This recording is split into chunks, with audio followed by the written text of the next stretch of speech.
afternoon. I'm Victoria Marshall with the latest news from the Washington Watch news desk. A ceasefire deal was reached last Wednesday by Israel and Hezbollah in Lebanon, but both sides are claiming it's been violated by the other. Over the weekend, the Israeli military said it had carried out strikes to enforce ceasefire violations, including killing Hezbollah militants and bombing the group's facilities.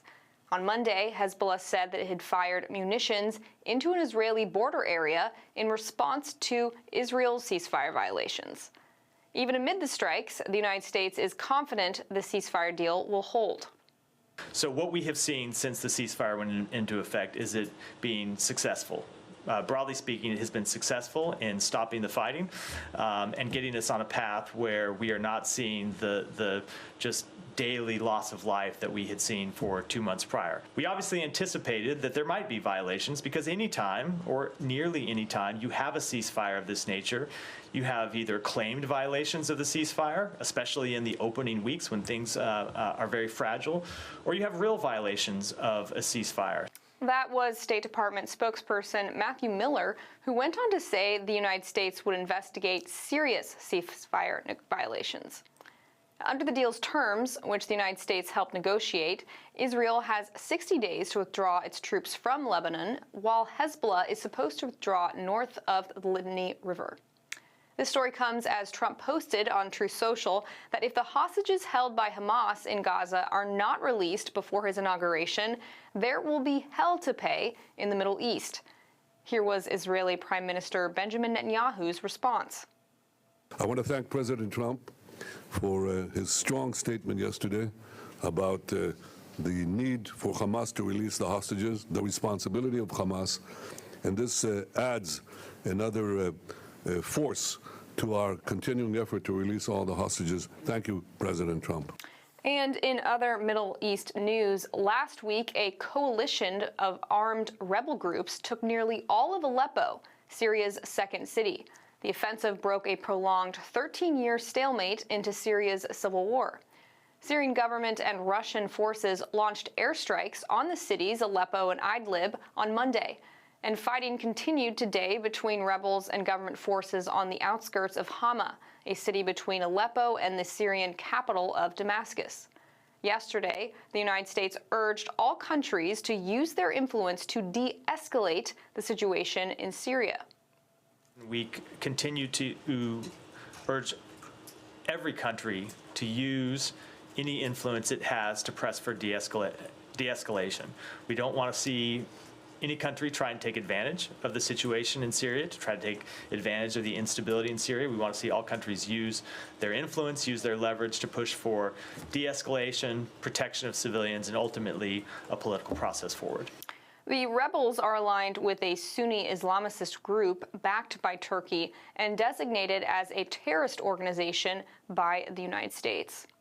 And in domestic news, the Select Subcommittee on the Coronavirus Pandemic has concluded its 2-year investigation on the coronavirus pandemic. In its report released yesterday, the Congressional Subcommittee found that COVID-19 likely originated from a lab in Wuhan, China, and that the 6-foot social distancing rule and masking were not backed by science. Such rules that were put in place under the guise of protecting public health led to long-term impacts on American adults and children, the report states. Lockdowns in schools and workplaces led to mass unemployment, and children lost decades' worth of academic progress. During a hearing last month, public health officials admitted to the subcommittee that their actions led to a decrease in trust in public health agencies. And those are today's headlines. I'm Victoria Marshall. For more news and commentary, be sure to check out the Washington Stand at washingtonstand.com. Up next is Washington Watch with Tony Perkins. We'll see you tomorrow with more news.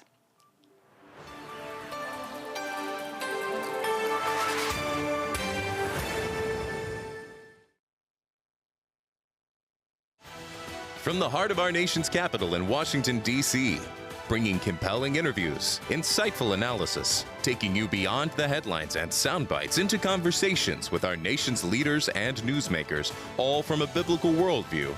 Washington Watch with Tony Perkins starts now. We are watching the recent developments in the ROK with grave concern. We are seeking to engage with our Republic of Korea counterparts at every level, both here in the United States and in Seoul. And ultimately here, our hope is, and every hope and expectation is, that any political disputes will be resolved peacefully and in accordance with the rule of law. That was State Department spokesman Vedant Patel commenting on South Korean President Yoon Suk-yeol's declaration of martial law today, which was subsequently overridden by a unanimous vote of the National Assembly. Welcome to Washington Watch. I'm your host, Tony Perkins, and it's great to be back in the studio. Here's what we're covering today. Texas Congressman Nathaniel Moran will join us to discuss the unfolding situation in South Korea and its global implications. Also, 4 years ago, President Biden pledged to unite the country. It appears that on his way out of office, he finally succeeded by uniting Republicans and Democrats in opposition to his blanket pardon of his son, Hunter Biden, after repeatedly insisting he wouldn't do so. Meanwhile, his White House team is walking a fine line, claiming the president supports the Department of Justice while simultaneously contradicting that stance. Two things could be true. The president does believe in the justice system and the Department of Justice. And he also believes that his son was singled out politically. That was White House Press Secretary Karine Jean-Pierre's comments yesterday aboard Air Force One. The House Select Subcommittee on the Coronavirus Pandemic has released its final report. This 520-page document aims to shape future pandemic responses. Now, 3 areas of interest in particular are the origins of the virus, U.S. funding of gain-of-function research through non-governmental organizations, and the failure of government mitigation efforts. Dr. Robert Malone will join us to unpack the report's findings later on this edition of Washington Watch.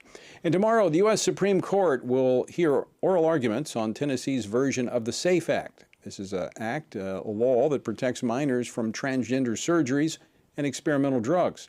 26 states now have similar laws in place. Missouri Attorney General Andrew Bailey will join us to preview key arguments that will be made for and against these protections tomorrow. And finally, while much of the attention has been on President-elect Trump's pick for his next administration, Congress has selected its leadership for the 119th Congress that begins in January. Texas Congressman August Pfluger is the incoming chairman of the Republican Study Committee. He will share what the RSC's priorities will be in the coming term. And here's a reminder, today is Giving Tuesday. You've probably heard that. Well, you can partner with the Family Research Council and help us shine a light on biblical truth here in Washington, D.C. during this lame duck session of Congress and beyond. Now, FRC is standing as a watchman on our nation's spiritual walls, protecting faith, family, and freedom. And thanks to a $50,000 challenge match, every dollar you give will be doubled today. So we have folks standing by to take your call. Give us a call, 800-225-4008. That's 800-225-4008 to talk to one of the FRC team members standing by to take your call. Or you can visit our website, TonyPerkins.com as well. All right, while there continues to be a lot of chatter over President Biden's pardon of his son Hunter over the weekend, easily overlooked amid the sound bites and knee-jerk reactions can be just how significant the sweeping pardon is. No modern U.S. president, with maybe the exception of Gerald Ford's pardon of Richard Nixon, has ever issued such an absolution until Biden's full and unconditional pardon of his son, going back almost 11 years. Hunter Biden has effectively been given a free pass for any federal law he might have broken over the past 11 years. Now, what could the impacts of this pardon be? What message does it send? And what does this mean for the investigations that have been underway on the shady business practices of the Biden family? With me now to discuss this and more is Congressman Nathaniel Moran. He serves on 3 House committees, including the Judiciary Committee and the Foreign Affairs Committee. He represents the 1st Congressional District of Texas. Congressman Moran, welcome back to Washington Watch. Great to see you. Thanks, Tony. Great to be here. I hope you had a great Thanksgiving last week. I did. It was very good. And you? a fantastic Thanksgiving. Luckily, I got 2 turkeys correctly done before lunchtime. Hey, that is an accomplishment. So let's start, before we jump into the Hunter Biden situation, let's touch on the issue in South Korea. How significant is this? The president there declaring martial law, only having to retract it about 6 hours later after the National Assembly overruled him. Yeah, this is really significant, and frankly, this is very concerning because we're talking about a strategic ally in a very important region of the world for us, but an ally that has got a democratic basis to it, and we want this to see the rule of law upheld. And what President Yoon did is certainly concerning because martial law should be the very last thing that is resorted to. And as the facts roll in, boy, you wonder what was the foundational basis for this. I know he's had a lot of opposition from Leader Lee's party and a lot of internal struggles, leadership struggles as well. And you look back just a couple of years ago when he got elected in 2022, he just won by a small margin, 1% over the opposition party. And he was, of course, the one pushing back against North Korea more than the other party. But still, the other party controls about 192 of the 300 seats in the parliament there, and just about 8 seats short of what they need to impeach President Yoon. And you wonder, really, was this a politically motivated stunt on his part? Was this a politically motivated activity to reduce the influence of the opposition party and to try to quell the growing internal problems he's having in his own party? I hope that was not the case, but certainly this is very concerning for a democratic Korea. It does. When you look at what is included in the declaration of martial law, this is basically all news and media publications are now under the control of the government. No political gatherings, no opposition, even an ability to crack down on fake news. I mean, this is, as you said, this is stuff we would expect from totalitarian governments. But when this starts to come into democracies, I think it's something we should take note of. Yeah, absolutely we should. And you're exactly right. When you're talking about the rights of the people to associate with one another, to push back against the government, and we've talked about this here in America, when the government begins to decide what is correct information and misinformation, that is a slippery slope that we do not want to go down here in America, and we don't want to see our democratic partners around the world give into that. It's an easy and susceptible pathway to go down to because governments want to tend to believe that they have the truth. But as we've already seen here, you've highlighted at the beginning of the hour about the COVID information that we got during the COVID time period. Government oftentimes is wrong, and government should not be the purveyor of what is truth and what is not truth. We need to let free press and free expression of speech happen. And we want to see that happen with our democratic partners around the world, too. Yeah, because we certainly would not want to see that happen here in the United States, regardless of what party might be in power. What allows us to do course corrections is when the American people have the full ability to express themselves and peacefully assemble and seek the redress of grievances that they have. We can do it at the ballot box, but there's other times to do it as well, and it's important that we protect those rights.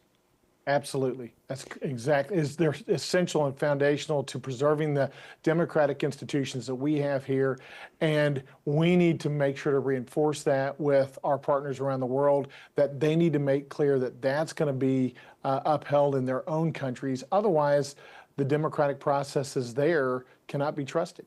So let's talk about here at home, Congressman Moran, about the pardoning of Hunter Biden. Now, presidential pardons are not new. Maybe a little different, pardoning your own son for criminal behavior that he both pled guilty to and was convicted of. But going back almost 11 years, that's quite significant. Does this shake the trust in our government institutions? It should shake the trust in government institutions, but I don't think anybody should be surprised by this pardon. Even when President Biden months ago was saying he promised he would not pardon his son. He promised to abide by the verdict. And then after the conviction, reinforced it and said he promised to do it. And then we saw the press secretary again validating those statements and saying, listen, President Biden is not going to let his son off the hook. He's going to embrace what the jury is going to do. We knew then that those were false words. Anybody that was listening closely knew that that was not going to actually come to fruition. This should not be unexpected, but it should be shamefully received, because truly this just reinforces, I think, the Biden's legacy of promoting a two-tier justice system, of saying there is one level of justice for the Biden family, and there is a different level of justice for the rest of Americans, ordinary Americans, because no other ordinary American would get this kind of treatment. And certainly a 10-year, 11-year, going back to January 1st, 2014, having as broad a scope as we've seen since really the Nixon pardon, saying whatever he's done under federal law, he's going to wipe away with a pardon. It's atrocious to see that happen, and it's equally atrocious to hear the excuses now for him to come out and say, well, you know, he was targeted because he was my son, and so he was specially targeted, so I'm going to give him special treatment. That's not the case, and certainly nothing's changed since August or July, when he said and reaffirmed again, I promise I won't pardon my son. If anything, Hunter Biden's been given preferential treatment over the past decade, and here he gets another preferential hand. Speaking of the family, does this put other family members in jeopardy now that Hunter has this pardon? He cannot plead the fifth if he's called to testify regarding other activities that the Biden family has been involved in. Yeah, it is a legal conundrum for them at this point in that regard. But I do think that there was going to be some problems if perhaps he wasn't given this pardon, from when you're looking at it from President Biden's family standpoint, because without the pardon, he's got incentive to go to the feds and say, hey, I've got more information on my family if you'll let me out of jail. And given the lack of character that Hunter Biden has, I could have seen him doing that, throwing some of his family members under the bus specifically to get out. So, you know, you can argue one way or the other for which is the best benefit for the Hunter Biden family, but truly this is just more of a father protecting a son. And I bet you if you trace him back to his childhood, this is what President Biden did from the very beginning. And that's why Hunter grew up the way he did, believing that he could escape any consequences for his actions. Is this the last of it, or is this something we're going to hear more of even into the next Congress? I think you're going to continue to hear more of it just generally as the Biden family gets exposed, and I think there would be more exposure of the bad deeds that they did, not just Hunter, but throughout the family itself. So you're going to hear more about it, but certainly as the president, he has the sole authority to grant this pardon, and it's unfortunate that he's exercised this authority in such an abusive way. Well, I do think Congress should, and I hope they will continue to look at this, because justice needs to be done, no matter how long it takes. Congressman Nathaniel Moran, thanks so much for joining us. Always great to see you. My pleasure. Thanks, Tony. Have a great day. You too. All right, don't go away, folks. On the other side of the break, the Coronavirus Select Committee released its final report, 520 pages. We look at it next. The throne of Jesus Christ is unchallenged. His name was never on the ballot to begin with, and it's never going to be on the ballot. He's the King of Kings, and he's the Lord of Lords, and nothing's going to change that. And so our mission stays the same. Preach the gospel, make disciples, get ready for heaven. In the meantime, that we're to advance the concerns of the kingdom of God here on earth. America has entered a critical and vulnerable period from now until January the 20th. Join Family Research Council for Operation Prayer Shield, a 10-week prayer initiative for our nation. From now until January 20th, our country faces global challenges, a transition of leadership, and a lame duck session of Congress. This season calls for heightened spiritual vigilance, discernment, and prayer. Text the word SHIELD to 67742 to join us. You'll have access to prayer points, scripture, prayer calls. Text SHIELD to 67742. Unite with us and pray for our nation. Let's not not be discouraged. Don't lose heart. Don't lose the faith. Stand now strong, because the Lord has given us the great privilege of living in a time when our choices matter, when our lives matter, when our courage matters. So let's stand together and save this great country. God bless the United States of America. The American Republic has a freedom like no other. It has roots in the scriptures, far more than any other heritage. And if we as followers of Jesus and conservatives don't defend it, who will? Neutrality is not an option. There are many Christians who believe that if we just keep our heads down, if we just don't say the wrong thing, that somehow we will come out of this unscathed. You're naive if you think that. Because what they want from us is not our silence. What they want from us is our submission. Part of the dilemma of Christianity in our generation is that we've relied a little too much on human wisdom and human reasoning, human strength, human resource, and we've relied too little on the power of God and God's ability to open doors that we can't open and do things that we couldn't even hope to begin to do. This may not be an easy task, but we are living in a moment of challenge, but also of great opportunity. And we know, always, that we are not alone, that His Spirit empowers us and protects us, and that He can do the unimaginable. Dobbs, after all, was never supposed to happen. Father, we thank you. You have entrusted us with this moment in history, and I pray that we would be found faithful. And that as a result of our faithfulness to you, that thousands, millions would come into the kingdom as they would experience the forgiveness of sin and the new life that is found only in Jesus Christ. Amen.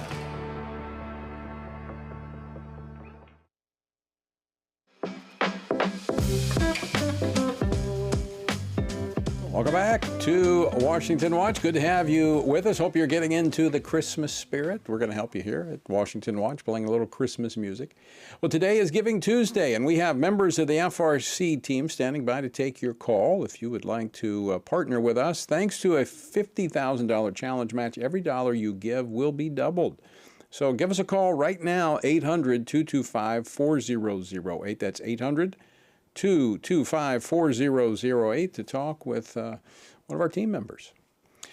As I mentioned earlier, yesterday the House Select Subcommittee on the Coronavirus Pandemic concluded its 2-year investigation into the COVID-19 pandemic and released a final 520-page report on the lessons learned on the path forward. Basically, how do we respond in the future? Well, what were the takeaways from the report, and how will it help to protect the citizens of the United States, not only from the next pandemic, but also from the failed responses that we saw from government? Here now to discuss this, Dr. Robert Malone, Chief Medical and Regulatory Officer for the Unity Project. Dr. Malone is internationally recognized physician, scientist who specializes in advanced development of medical countermeasures to infectious diseases. Dr. Malone, welcome back to the program. Thanks for having me on, Tony. It's an interesting time and an interesting report. It is. How thorough, before we go piece by piece, how thorough of a review was this of the pandemic, in your opinion? So there's areas that it was quite thorough and aggressive, in part because it had the ability to subpoena and to hold classified hearings. There is a lot of concern and complaints that the committee did not delve into, in particular, the adverse events associated with the vaccine. Mm-hmm. This is revealed in part through the odd juxtaposition of a very strong endorsement of Operation Warp Speed, immediately followed by a statement in the committee's summary that the vaccines were their effectiveness was overstated, their safety was understated, or it was not acknowledged, the adverse event profiles, and the committee specifically said that the vaccines were very ineffective in preventing infection and disease. So that juxtaposition of endorsement of Operation Warp Speed followed by a resounding lack of endorsement of the efficacy and safety of the vaccines is another thing that a lot of people find perplexing, and speaks of a compromise within the committee and kind of the usual DC process of speaking out of both sides of one's mouth. Yeah, it's like we got this thing done very quickly. It didn't work, but we got it done. Yeah, and it didn't work, and it caused major health concerns, impacts, and you can pick that out. For instance, one of the other committee comments is that those that were harmed by the vaccine are not being efficiently and adequately compensated by the process. So there's a lot of contradictions here. It clearly represents a consensus document after 2 years of arguing. We saw that arguing very clear in a number of the public testimonies, including with Dr. Fauci. Right. But all in all, the comment also is, well, we knew all that stuff. We've heard it all for the last 4 years. Yeah, but you didn't have an official congressional statement on that. For instance, the origins of COVID-19, it appears that they've settled on the idea that it did come from the lab, something that was said at the very beginning and was refuted by those in government. And you've cited the CNN report on this topic, in which CNN is still dug in on natural origin and is denying and obfuscating the importance of the committee's decisions and conclusions regarding the laboratory origin.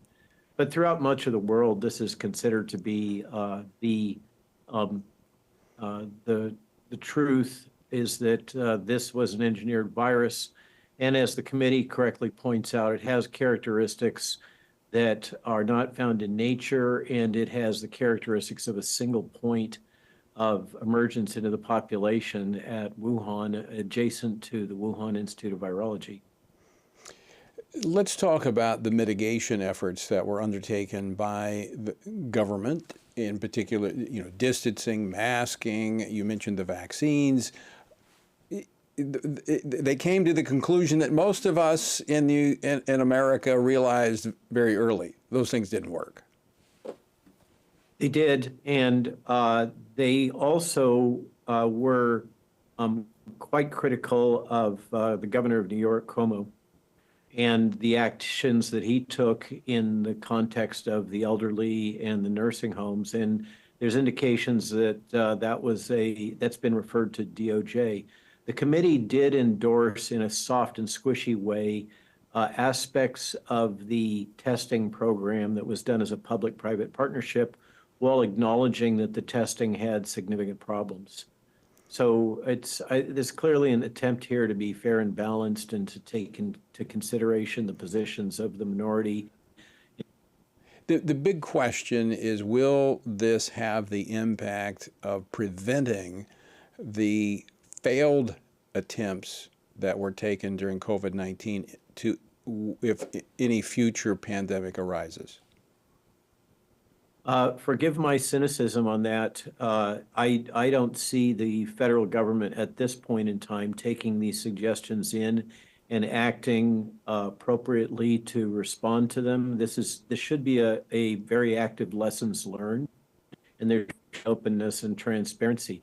We're not seeing that, and I'm unless Mr. Kennedy is confirmed and his appointments are successful in moving forward transparency and accountability, I very much doubt we're going to see it. And you can see that as many of the same players are now ramping up fear about the avian influenza. Right. Sorry about that. We had a little bit of a glitch. Yeah. Thank you. So we're almost out of time here, but I think one of the things should happen is under the next administration, the same leaders in Congress should push this forward, making sure that these findings are in fact taken into consideration when policies are shaped by the next administration. Dr. Malone, out of time. Thanks for joining us. Always great to see you. Always appreciate your input. Thank you, Tony. Well, that is something I think we need to stay on, and then we're going to continue to talk about that. Even though this is the final report, we need to make sure it goes somewhere. As Dr. Malone said, he's right to be cynical because government rarely learns its lessons. Don't go away. More after this. It begins here, and here, and here. Every day. Before you stand, you need solid ground. Standing in a culture that wants you to surrender the truth won't work unless you have a firm foundation. At Family Research Council, we have that firm foundation, and you can find us standing. We stand for the value of all human life. We stand for the right of families to flourish. And every day we stand for your freedom to believe and to live out those beliefs both at home and abroad. We work with government officials, educating them on the issues from a biblical worldview. And when necessary, we hold them accountable. We equip Christians across America to be informed and to take action in their communities. With our daily radio program, television appearances, and vast online presence, we reach people where they are. We envision an America where all human life is valued, families flourish, and religious liberty thrives. And that won't be realized if we're not standing. Stand for faith. Stand for family. Stand for freedom. Stand with us at FRC.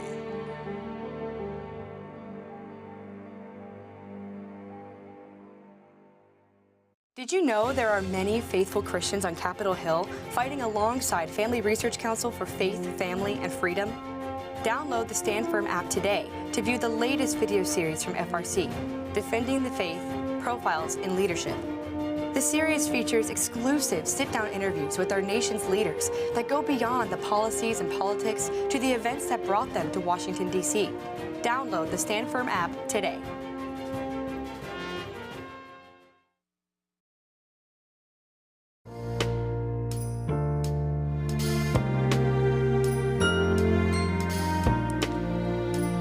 Welcome back to this Tuesday edition of Washington Watch. Don't you love the Christmas music? I do. I just love this time of year. And speaking of this time of year, today is Giving Tuesday. And Washington Watch, Family Research Council, we are here only because of you. We could not do what we do if it were not for folks like you across the country that stand with us. And today we have folks standing by to take your call. If you'd like to partner with us and make a contribution, give us a call, 800-225-4008. That's 800-225-4008. Tomorrow, our nation's highest court will be hearing a pivotal case concerning the gender mutilation of minors. Now, this is something we've been working on going back to 2017 as we helped shape one of the first laws that went into effect in Arkansas, or was passed in Arkansas. It's been challenged there as well. Now, 26 states have these laws protecting minors. One of the states, Tennessee, Senate Bill 1, which prohibits these experimental and irreversible procedures on children before the age of consent, is being challenged before the court. U.S. versus Skermeti. And we want to preview what the court might hear tomorrow. What are the arguments that those that are defending these laws, what will they be making tomorrow, and what might the opponents be making? And joining us is one of the men who has been leading this effort. He is the Attorney General of the state of Missouri, Attorney General Andrew Bailey. General Bailey, welcome back to Washington Watch. Thanks for having me on, Tony. I appreciate you. You have been on this for quite some time. Ever since you stepped into that office as Attorney General, you know the dangers and the harms behind this. So what are some of the arguments that the proponents of these laws protecting children will be making tomorrow? Well, it's really a states' right issue. You know, I think the 10th Amendment is the overlay to all of this. And the 10th Amendment says that any authority not given to the federal government or denied to the states is enjoyed by the states and the people of the states. And it's plenary power. The federal government is a government of limited and enumerated authority, while the states retain residual authority.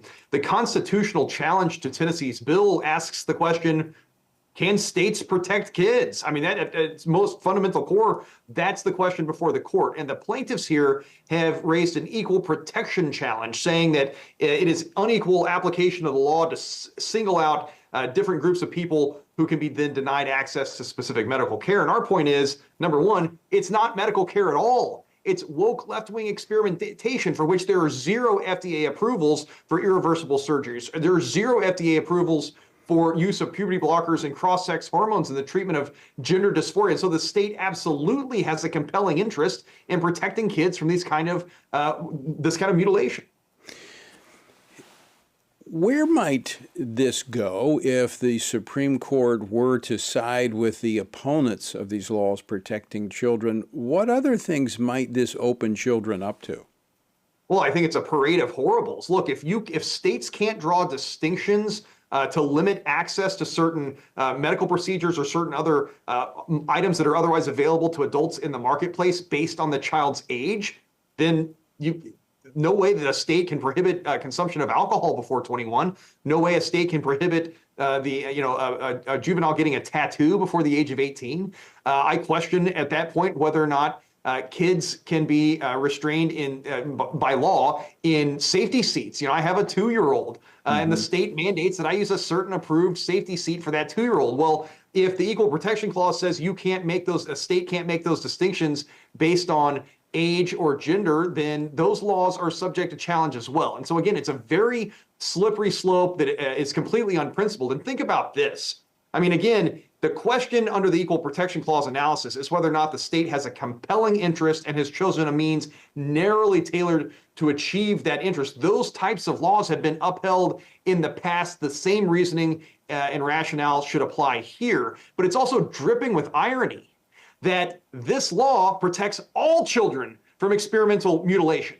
And yet the plaintiffs who are against the law say, well, no, certain individuals should be subjected to these dangerous procedures based solely on a mental health disorder. It's absolutely hypocritical, and that's why I think ultimately their argument fails.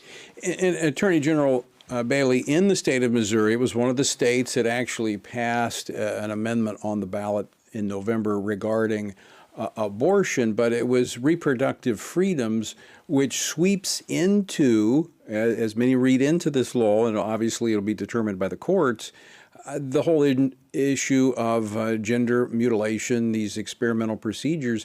Could this not also open the door to driving a further wedge between parent and child, and the right that a child has versus the right of a parent to determine what the child has access to? Yeah, Tony, it's a great point. And let me just sharpen it and say that it is an absolute attack on parental rights. And certainly that's true in the case of the amendment that was forced on the people of the state of Missouri by outside interests using these broad and vague terms like reproductive health. The idea is that they get a toehold, and then again, they line up a parade of horribles. It's an assembly line of death and destruction that follows, and certainly that's what we're fighting against here in Missouri. And we're proud to have partnered with 26 other states to fight to defend Tennessee's law in the United States Supreme Court to prevent this kind of gender ideology. It is an insidious ideology that has infected the public domain, our public institutions, and we've got to take a stand and fight back. I'm excited to see what the court does and confident in the ultimate success on this case. That's my final question. We've got 30 seconds left. Based on the court previous decision, do you think the court will rule in favor of Tennessee? I think the court will, because again, what the proponents, the antagonists against the law, the proponents of gender ideology, what they're saying is that there's some kind of equal protection constitutional right to mutilate children. Certainly the drafters and ratifiers of the 14th Amendment would have found that to be abominable. And certainly that's not in the text, history, or tradition of that constitutional amendment. And that points to our ultimate success in this case. All right. Attorney General Andrew Bailey, thanks for joining us. Always great to see you. Thank you, sir. All right, folks, stick with us. Congressman August Pfluger joins us next. Don't go away.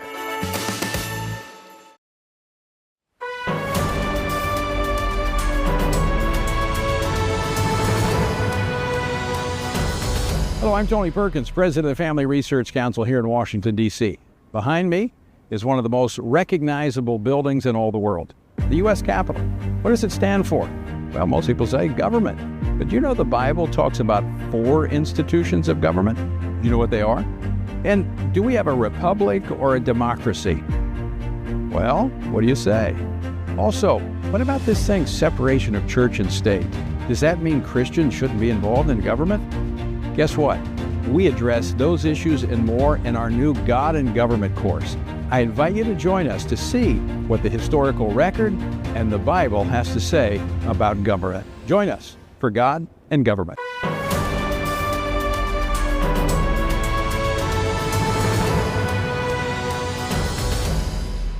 everything we do begins as an idea.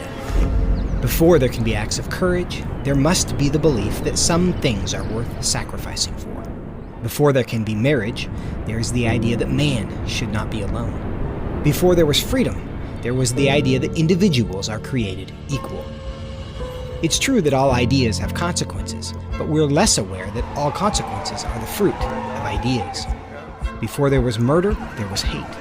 Before there was a Holocaust, there was the belief by some people that other people are undesirable. Our beliefs determine our behavior, and our beliefs about life's biggest questions determine our worldview. Where did I come from? Who decides what is right and wrong? What happens when I die? Our answers to these questions explain why people see the world so differently. Debates about abortion are really disagreements about where life gets its value. Debates over sexuality and gender and marriage are really disagreements about whether the rules are made by us or for us. What we think of as political debates are often much more than that. They're disagreements about the purpose of our lives and the source of truth. As Christians, our goal must be to think biblically about everything. Our goal is to help you see beyond red and blue, left and right, to see the battle of ideas at the root of it all. Our goal is to equip Christians with a biblical worldview and help them advance and defend the faith in their families, communities, and the public square. Cultural renewal doesn't begin with campaigns and elections. It begins with individuals turning from lies to truth. But that won't happen if people can't recognize a lie and don't believe truth exists. We want to help you see the spiritual war behind the political war, the truth claims behind the press release, and the forest from the trees.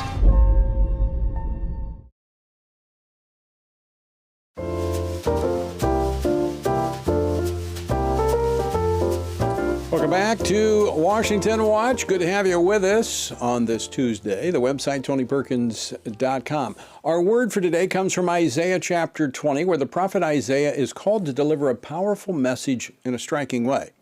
The Lord spoke to Isaiah, the son of Amoz, saying, "Go and remove the sackcloth from your body and take your sandals off your feet." And he did so, walking naked and barefoot. The Lord said, "Just as my servant Isaiah has walked naked and barefoot 3 years as a sign, a wonder against Egypt and Ethiopia." So the king of Assyria led away the Egyptians as prisoner and the Ethiopians as captives, young and old, naked and barefoot, with their buttocks uncovered to the shame of Egypt.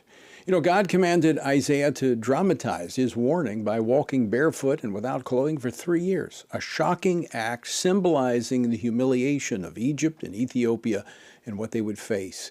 This vivid illustration reflects God's nature. His warnings are clear, not sudden, and without notice. Through Isaiah, God gave his people and the nations time to repent. So what is God saying to us today? Are we heeding his call to turn from pride and self-reliance to humility and trust in him? To find out more about our journey through the Bible, go to frc.org/Bible. All right, a lot of the attention has been on President Trump and his selections for the various cabinet posts, but there's a lot more going on. In fact, there's several key positions in Congress that will shape the next 2 years and beyond, and one of those is the incoming chairman of the Republican Study Committee. That is the largest and most influential conservative caucus in the House of Representatives. And last month, Texas Congressman August Pfluger was elected to chair the RSC for the 119th Congress. He joins us now to talk about the role that the RSC will play in carrying out President Trump's agenda in the next Congress. Congressman Pfluger, welcome back to Washington Watch, and congratulations on your election. Well, thank you very much. Thanks for having me again. It's good to see you. And, you follow a line of a lot of very talented and gifted leaders. Mike Pence served as the chairman of the study committee. Mike Johnson is now speaker. Steve Scalise. So there's a lot of men and women who have served in a key role there at the study committee. Well, there certainly are. I'm humbled to be able to lead this organization, and actually, in the lead up to the election, spent a lot of time talking to the former chairman, understanding what they did, what the organization means to Congress, how it changes depending on majority or minority, White House or not. And suffice it to say that not only am I excited, but I think it's going to be a great opportunity for the Republican Study Committee to play a very big role in our conference, in the governing of our country, and in filling the mandate that the American people gave to us on November 5th. Now, the Congress, as it appears to be shaping up, the Republicans are once again going to have a very slim margin, a historic, maybe one seat, depending on how things go as the president pulls members out to serve in his cabinet. What role do you see the Republican Study Committee playing in that scenario, in that environment with a very slim majority? Well, the American people spoke loud and clear, and they expect certain things to happen. And you're right, we do have a slim majority, but I kind of look at that as an opportunity, and especially for the RSC to be the gatekeeper, to be the communicator, the educator, the meeting every week. I mean, this really is the only meeting where Republicans have a substantive policy discussion on a weekly basis. And early on in our time in January, border security, energy security, budget reconciliation, the things that the American people expect us to get done quickly, I think the RSC will play a pivotal role in not only holding meetings where we're discussing and debating and having dialogues on that policy, but also unifying that slim majority, getting behind good conservative policy, and gaining the trust of the American people. I'm excited about the opportunity. I think it's going to play a very big role. RSC will be right at the heart of all of these discussions. Congressman Pfluger, you talk about the election and the mandate that came from the American people, what they said they wanted to see. So how will that shape the priorities of the Republican Study Committee as you go into the 119th Congress? What do you see as the top 3 initiatives that you'll be focused on? Well, I'm a military guy. I love this question because it's based on strategy. It's based on mission focus. I think number 1, border security is going to be the thing that we've got to get right. A lot of that comes from the president and us supporting him and the policies that he needs to actually enforce that we know President Biden did not enforce. Number 2, energy security. I represent the Permian Basin. It's the largest secure supply of oil and gas in the world. But when it comes to American energy dominance, President Biden has tried to kill that for the last 4 years and has used every tool available. Lastly, and RSC will play a role in regaining that dominance and regaining the ability to invest in energy because we know that's going to increase. And lastly, think about budget reconciliation, the trillions of dollars that were spent out of the door without a discussion or a debate. We're going to claw those back. We're going to make sure that the revenues that should rightly be going to the government are captured, that the tax rates are lowered, that we can capitalize on the gains that were made in 2017 and get the economy back in gear because we know that we have so much potential and households are hurting right now. So RSC is going to play a role in all 3 of those: border security, energy security, and reconciliation to get the economy back in gear. Congressman Pfluger, military background, you and I have talked about a number of topics, and of course the RSC covers the whole landscape of issues, not only domestic, but you speak into foreign policy issues as well. As you get settled into this position, as you contemplate what faces this nation, what do you see ahead as the greatest challenges facing our nation? I'm glad you brought that up because the 3 issues that I think were the chronological priorities for us underpin our national security. We live in a dangerous world. I mean, it doesn't take long to look across the world and see turmoil, whether it's in Europe with a hot war between Russia and Ukraine or the Middle East, where the Iranians and the Hezbollah and Hamas terrorist organizations have attacked Israel, or whether it's in the Indo-Pacific with the Chinese Communist Party. Threatening that region and beyond. We have to be strong. Peace through strength is a must. RSC will play a very, very strong role in helping communicate, helping educate across the board what our committees are doing, how we regain our military prowess, how we recapitalize and add lethality and readiness back into the lexicon for our military professionals, and how we deter would-be enemies and adversaries, because our strength, our survival, and our way of life really depends on that fact. You know, having served in the Marine Corps under Ronald Reagan, whose motto was peace through strength, and he rebuilt our nation's military so that we could have that strength, so that we had peace. And my entire time in the Marine Corps was a time when the nation was at peace. But there's also an understanding that what we face today is not just physical, but our viewers and listeners understand there's a spiritual battle raging around the world. You cannot look at the Middle East and not see the spiritual side of things. You cannot look at some of the domestic policies that have been pushed by this outgoing administration and not see the spiritual nature of that. So based on that, Congressman Pfluger, how can our viewers and listeners be praying for you in this new leadership role that you are taking on come January? Well, you're absolutely right. And I believe that to my core. Just on the shelf behind me, I have the Founder's Bible, which I love reading, and I love understanding how this country was formed and founded, and the principles, whether it's Isaiah or Matthew or Luke, Old Testament or New Testament.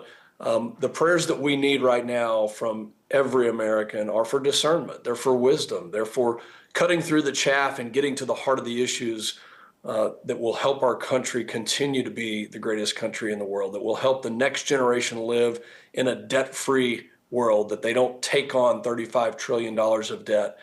There are going to be a lot of things that will maybe appear to be good and appear to be worthy of our cause, but we really need to pray to make sure that we're tackling the right issues to get to the heart of the things that are preventing our country and preventing our citizens and preventing Americans from our full potential. So that's the prayer that I would ask for. It's the same prayer that I pray for myself and for other leaders.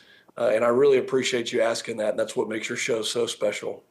So praying for discernment and insight so that you'll be able to, and I think it's a great way to look at this, because we want to cut through the symptoms and go to the source of the problem. Because my time in Washington over the last 2 decades, I found we spent a lot of time, our elected leaders spend a lot of time dealing with symptoms when we've got to go to the source of the issue, and that's the discernment and the wisdom and the insight that is needed. And Congressman Pfluger, that's exactly what we're going to be praying for you. We're going to encourage our listeners and viewers to do the same as we move into this 119th Congress, which has the potential to be a historic Congress. As you move in with control of the Senate, Republicans have control of the Senate, control of the House, albeit small in terms of its margins, and the White House. This is it's a historic time. Tony, it is. And, you know, we started the conversation today by talking about that slim majority. But honestly, when you don't have a lot of extra resources, and in this case, the resource I'm talking about is Republican congressmen and women, then you really have to be surgical about your approach. You really have to be focused. You really have to understand what it is legislatively and policy-wise that's going to get us to that mission accomplishment. And I think it is going to be historic. I think we are going to accomplish the mandate, and I do believe that we're going to look back on the 2025 to 2027 period of time as one of the greatest legislative and governing periods in the history of our country. I'm very confident in that. Well, I would add to that list, based on what you just said, Congressman Pfluger, we need to be praying for unity. And of course, unity, we don't pursue unity for unity itself, but we pursue it by pursuing the truth and what we can come together on in agreement. And I think that goes quite well with praying for discernment and understanding that around that discernment, around that understanding, we would build unity in the 119th Congress so that we can move the nation forward. Well, I love that. That's exactly why I wanted to run for Republican Study Committee chairman. I believe in this country. I believe in our conference. I believe in the fact that we can be unified.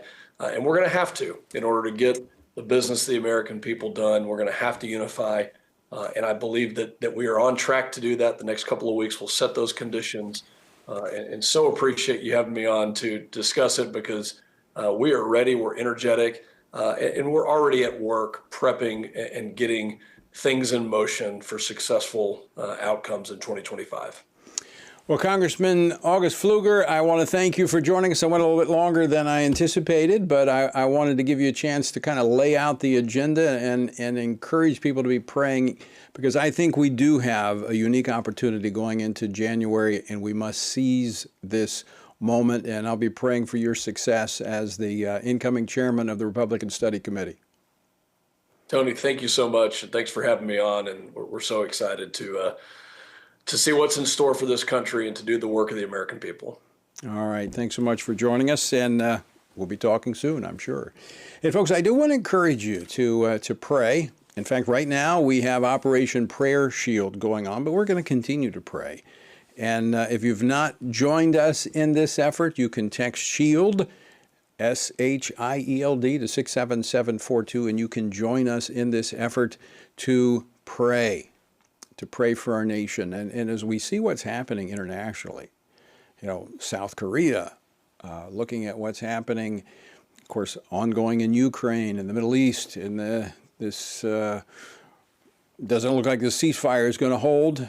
There's just so much going on, and we need to be praying. And we need to be praying for our leaders when they come in. And Congressman Pfluger put his finger on it, discernment. We need to be praying for our leaders that they would have discernment, understanding, and be able to go to the heart of the problem and have the courage, frankly, to go to the heart of the problem.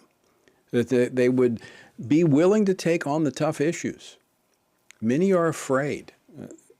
Not all, okay? I want to be very careful, because we've got many friends who've spoken up before when we paint Congress with a broad brush. There are men and women that God has called, even in this last election, to come to D.C., to stand for biblical truth. And we need to pray for them. We need to support them.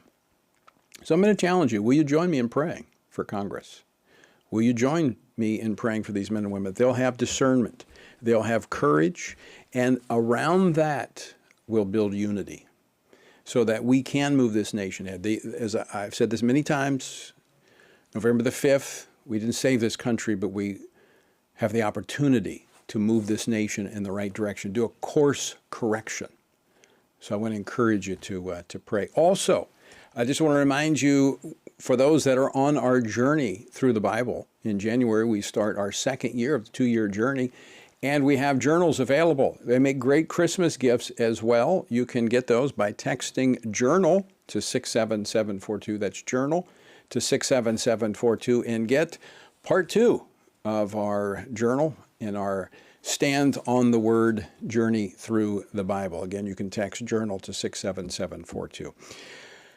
All right, folks, we're about out of time for today. I want to thank you for joining us. And again, I want to thank Jody Heiss for filling in for me, and Mark Alford, Congressman Mark Alford, that filled in one day last week, and Joseph Ackholm as well, as I was out over the last couple of weeks, taking a little time off. Thank you for tuning in today. Thank you for supporting Washington Watch and supporting the Family Research Council.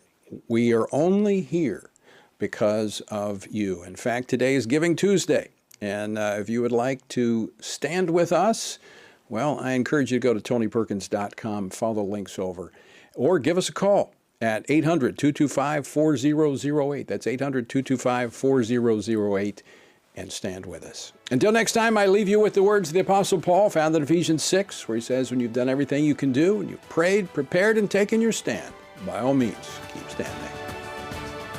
Washington Watch with Tony Perkins is brought to you by Family Research Council and is entirely listener-supported. Portions of the show discussing candidates are brought to you by Family Research Council Action. For more information on anything you heard today, or to find out how you can partner with us in our ongoing efforts to promote faith, family, and freedom, visit tonyperkins.com.